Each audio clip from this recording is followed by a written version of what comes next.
क्या वहां पे आप पासपोर्ट के जरिए हमें पहुंचाना चाहते हैं खालिस्तानियों? तुम्हारी ऐसी की तैसी गुंडो, खालिस्तान का मतलब तो देश की जनता को, दुनिया को समझाओ कि खालिस्तान का मतलब क्या है। क्या आप चाहते हो कि भूखा नंगा पाकिस्तान जिसके पास खाने को रोटी नहीं, क्या हमारे उन सिख भाइयों को उजाड़ करके, हिंदू भाई पंजाबियों को उजाड़ करके, क्या आप पंजाब में उनको बसाना चाहते हो? खालिस्तान की नींव रखने वाले भी हिंदुस्तान की पॉलिटिकल पार्टियों के लोग थे। हरियाणा को भी लोग शहीद हुए, पंजाब को भी हुए, 19,000 बेगुनाह लोग हिंदू भाई शहीद हुए। क्या खालिस्तान बनेगा? क्या हरियाणा पंजाब में जाएगा? मैं तुम्हें चैलेंज करता हूं।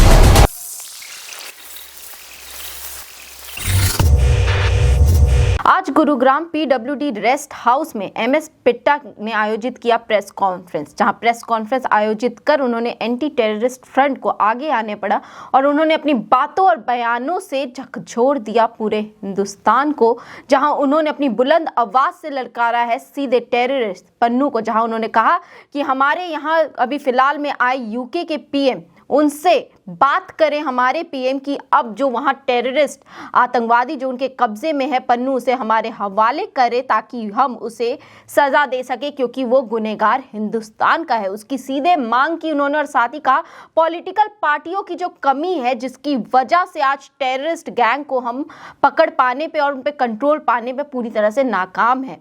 जिस तरह से टेररिस्ट का आतंक और खास तौर पर जो खालिस्तान मांग उठ रही है पंजाब में, उन्होंने सीधे सवाल किया है उन पंजाबियों से, उन लोगों से कि आखिर खालिस्तान है क्या?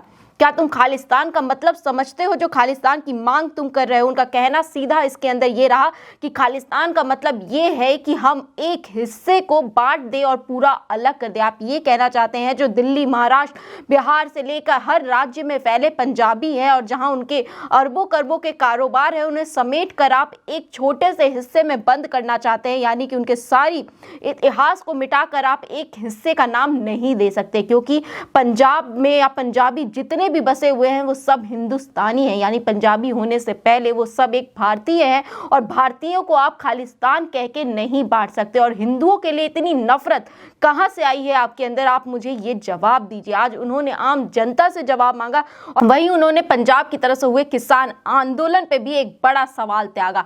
कहा कि आखिर कैसे कोई आकर हरियाणा की जमीन को दूषित करके चला गया? वो कैसे हो गया कि आपके रहते हुए इस जगह पर और आप किसान आंदोलन में आप लोग जो शामिल थे, आपके होते हुए कोई तिरंगे का अपमान कर चला गया? जहां पन्नू ने कहा था कि तिरंगे का अपमान होगा लाल किला पे 26 जनवरी को, वो हुआ, पर ये सब के जिम्मेदार आप सभी हैं, क्योंकि आप सभी ने इस बात को ध्यान नहीं दिया कि तिरंगे का अपमान कोई कैसे कर सकता है। क्या खालिस्तान का झंडा इतना बड़ा हो गया है कि तिरंगे का अपमान किया जा सकता है? ऐसी कई अन्य बातों से आज उन्होंने पूरे हिंदुस्तान के लोगों को जगाने की कोशिश की और वहीं उन्होंने कहा कि ये जो बार बार केसेस जो दर्ज हो रहे हैं पन्नू के खिलाफ, उससे बड़ी कार्रवाई की सख्त आवश्यकता है। जितनी भी पॉलिटिकल पार्टीज हैं उन्हें एकत्रित होना पड़ेगा और इस मामले पे एक बड़ा एक्शन लेना पड़ेगा। इसको लेकर आज उन्होंने प्रेस कॉन्फ्रेंस की और उसमें कई ऐसी अन्य बातें और सवाल उन्होंने आम जनता से किए टेररिस्ट और टेररिज्म को लेकर। आइए आपको दिखा देते हैं उनकी आज की पूरी की प्रेस कॉन्फ्रेंस की तस्वीरें। खालिस्तान ना कभी बना था, ना कभी बनेगा, ना कभी बनने देंगे। बनेगा तो गंदी हनेरी की तरह, पहले की तरह हमारी लाशों से गुजर जाएगा, जो हमने चैलेंज किया था। और ये असलियत आपके सामने, हमने मौत का कफन बांध के लड़ाई लड़ी, हमने खालिस्तान नहीं बनने दिया। बच गए, हमारी किस्मत, हम बोनस की जिंदगी में हैं। पर जो खालिस्तान की नींव रखी गई थी पंजाब के अंदर, उसको हमने पूरा नहीं होने दिया।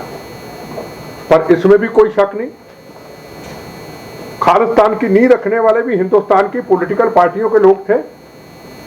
यही था कि सदा राज करेंगे। राज तो नहीं हुआ, पर 36,000 बेगुनाहों का कत्लेआम जरूर हुआ।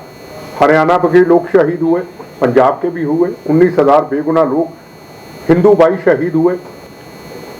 तो बार बार मीडिया के लोगों को थ्रेट करना, ये थ्रेट करना होता है। आप हिंदुस्तानी हैं, कितना भी आप अपनी रिपोर्टिंग को कैसे करें, पर आपके अंदर एक भारत है।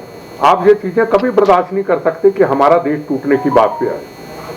36,000 बेगुनाहों का खून बहने के बाद, 19,000 हिंदू भाइयों का शहीद होने के बाद, हम अभी भी पॉलिटिकल पार्टियां जागी नहीं। हम एक मुद्दे के ऊपर, एक मंच के ऊपर उठा करके आवाज देने को तैयार नहीं कि हम सब इसके खिलाफ हैं। हम प्राइम मिनिस्टर को मिलते हैं और इनको बाहर से लाते हैं, वहां के कंट्रियों से बात करें। अभी यूके के प्राइम मिनिस्टर आए, आप उनसे बात कीजिए कि वो हमें वापस सौंपो। हम रोज डिस्टर्ब हो रहे हैं, देश की आम जनता जो है डिस्टर्ब हो रही है। हमारा जो हरियाणा एक ऐसा स्टेट है जो एक इकोनॉमिक स्टेट बन चुका है। गुड़गांव एक ऐसी जगह है जो एक इकोनॉमिक स्टेट है। यहाँ बिहार भी, यहाँ मध्य प्रदेश भी, यहाँ टाटा भी, यहाँ बिरला भी, यहाँ दिल्ली भी, यहाँ पंजाब भी, हर व्यक्ति इस गुड़गांव की इस धरती ने, प्यारी धरती ने अपने आंचल में समा रखा है और यहाँ से व्यापार पूरी दुनिया में होता है। और इस गुड़गांव की धरती को डिस्टर्ब कर रही, यहाँ एक इकोनॉमिक स्टेट है। जैसे बॉम्बे 26/11 की घटना हुई, इकोनॉमिक स्टेट है। आज उसके बाद गुड़गांव हमारी इकोनॉमिक स्टेट है। लोग अपने अपने काम में लगे हैं, पुलिस अपनी ड्यूटी अच्छी दे रही है, पब्लिक अच्छा काम कर रही है, पर बीच में आके इस तरीके से डिस्टर्ब करते जो आम पब्लिक है, जो आम बिजनेसमैन है, जो बाहर से आने वाला व्यापारी है, जो यहाँ बड़े बड़े सेंटर खोलना चाहते हैं, एजुकेशन सेंटर खोलना चाहता है, होटल खोलने चाहता है, इकोनॉमिक काम करना चाहता है, बड़ी फैक्ट्री लगाना चाहता है, उसके मन में ये विचार जरूर आता है, क्या खालिस्तान बनेगा, क्या हरियाणा पंजाब में जाएगा। ये चीजों का सवाल एक खड़ा होता है कहीं ना कहीं अखबारों में, न्यूज पर। मैं हरियाणा के डायरेक्टर जनरल पुलिस, गुड़गांव के पुलिस कमिश्नर, मैं खट्टर साहब का थैंक्स करता हूं, उनका शुक्रिया अदा आज करने आया हूं कि उन्होंने देरी जरूर की पर उन्होंने स्टेप अच्छा उठाया। पर अब उनको एक जरूर सलाह दे के जाऊंगा, खट्टर साहब को, डीजीपी साहब को, कि आप कोशिश करें कि अभी यूके के प्राइम मिनिस्टर इधर आए हैं, आप उनसे बात कीजिए और पन्नू जो उसके साथ जितने भी टेररिस्ट हैं वो हमें वापस सौंपिए। वो हिंदुस्तान के भगौड़े हैं, वो रोज धमकियां देते। मेरे सामने विनोद जी बैठे, मेरे जनरल सेक्रेटरी हैं एंटी टेररिस्ट फ्रंट के, इनको और इनके एक दोस्त पत्रकार भास्कर पेपर के कई थ्रेट आए उनको, नवीन जी को थ्रेट आए, पर हमने कभी बताया नहीं। हम थ्रेट की कभी चर्चा नहीं करते। हमारा थ्रेट, हमारा जीवन सबका देश की अमानत है। हमें खालिस्तान ये वोट चाहते हैं कि दिल्ली के अंदर पंजाब के सिख लोगों को, सिख भाइयों को, कल नरेंद्र मोदी जी ने चांदनी चौक में कितना अच्छा कार्यक्रम हुआ, वहां नमस्तक किया गुरु तेग बहादुर जी के सामने। क्या वहां पे आप पासपोर्ट के जरिए हमें पहुंचाना चाहते हैं खालिस्तानियों, तुम्हारी ऐसी की तैसी गुंडो? क्या आप हमें रकाबगंज साहब, क्या हमें नंदेड़ साहब, महाराष्ट्र के अंदर जो गुरु गोविंद सिंह जी का अमर वो स्थान, आखिरी स्थान, वो जन्म पटना साहब, जहां गुरु गोविंद सिंह महाराज का पटना साहब में जन्म हुआ, लखपत साहब गुरुद्वारा गुजरात में, जहां गुरु नानक देव जी महाराज के चरण है, उनकी पवित्र खड़ाएं हैं, उनके साहिबजादों की खड़ाएं हैं। क्या आप हमें पासपोर्ट के जरिए वहां भेजना चाहते हो? पहले गुरुद्वारा साहब, ननकाना साहब हमारे बिछड़ गए, करतारपुर साहब बिछड़ गए, हम अरदास में कहते हैं बिछड़े हुए गुरुद्वारा साहब हमें देना। तो आप हमारे जो गुरुद्वारा साहब अभी हैं वो पासपोर्ट के जरिए, क्या हरियाणा के अंदर कुरुक्षेत्र के अंदर गुरु गोविंद सिंह जी का पवित्र स्थान, गुरु महाराज का पवित्र स्थान, क्या वहां पासपोर्ट के जरिए हमें करना चाहते हो? तुम्हारी ऐसी की तैसी बदमाशों, कहीं बहस तो करो मेरे से। खालिस्तान का मतलब तो देश की जनता को, दुनिया को समझाओ कि खालिस्तान का मतलब क्या है। क्या पंजाब के बाहर से जितने भी सिख है, हरियाणा के अंदर हो, महाराष्ट्र के अंदर हो, मध्य प्रदेश के अंदर हो, यूपी के अंदर हो, जिनके करोड़ों अरबों के कारोबार, जिनकी ट्रांसपोर्ट, जिनके व्यापार, जिनकी फैक्ट्रियां, जिनकी जमीनों के कारोबार अरबों खरबों के, क्या आप उनको पंजाब में लाना चाहते हो? क्या आप चाहते हो कि भूखा नंगा पाकिस्तान, जिसके पास खाने को रोटी नहीं, क्या हमारे उन सिख भाइयों को उजाड़ करके, हिंदू भाई पंजाबियों को उजाड़ करके, क्या आप पंजाब में उनको बसाना चाहते हो? कितना है पंजाब हमारा? पहले था हमारा काबल कंधार तक राज था, महाराजा रणजीत सिंह जी के टाइम का काबल कंधार, और महाराजा रणजीत सिंह जी की फौजों का जर्नल थे हरि सिंह नलुआ जी। काबल कंधार में माए कहती थी जब बच्चा सोता नहीं था, बच्चा सो जा नलुआ आ गया, इतना जोर था हमारे उस वक्त का, इतना बड़ा पंजाब। फिर क्या आया? फिर नारा दे दिया पंजाबी सूबा, काबुल कंधार से पंजाबी सूबा, हरियाणा भी चला गया, गंगानगर भी चला गया, हिमाचल की धरती भी कहीं चला ही गया, हिमाचल, जम्मू का हिस्सा भी चला गया। अब क्या चाहते हो? खालिस्तान तुम्हारी ऐसी की तैसी। खालिस्तान ना बना था, ना कभी बनने देंगे। असलियत आपके सामने, टूटा हुआ शरीर आपके सामने। को दिल्ली में बैठ के नहीं लड़ाई लड़ी, अमृतसर में हरमंदर साहब के सामने बैठ के वो पवित्र स्थान का जब अपमान करते थे, जब आतंकवादी गोला बारूद लेके जाते थे, सामने चैलेंज करके तिरंगा झंडा लगा के इनका जवाब देते थे। 9 मास का रिश्ता है, रोटी बेटी का रिश्ता, याद रखें। हमारे इस रोटी बेटी के रिश्ते को, हमारे हिंदू सिख के 9 मास के रिश्ते को उखाड़ नहीं सकता है। पर आवाज हिंदू समाज से नहीं, आवाज सिख समाज से हमारी तरफ उठनी चाहिए। क्यों ना उठे आवाज? हम रहते भी यहां हैं और चुप रहेंगे हम? पहले किसान आंदोलन हुआ, हम किसान आंदोलन के खिलाफ नहीं है। हमारे हरियाणा के, पंजाब के लोगों के, कुछ चंद लोगों की गलतियों से हरियाणा के भोले भाले किसानों को भावुक करके हरियाणा की धरती को बदनाम करके चले गए। इस हरियाणा की धरती से वो दीप संधू जिसने खालिस्तान के झंडे का वहां बात की और तिरंगे झंडे का अपमान किया, ट्रैक्टर लेके लाल किला में तिरंगे झंडे का अपमान करके चले गए इस सिंधु बॉर्डर के ऊपर से।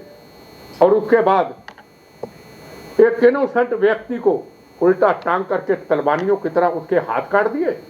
फिर सिंधु बॉर्डर के ऊपर ये नारे लगाए, पहले इंदिरा गांधी मारी, आज नरेंद्र मोदी को मारेंगे।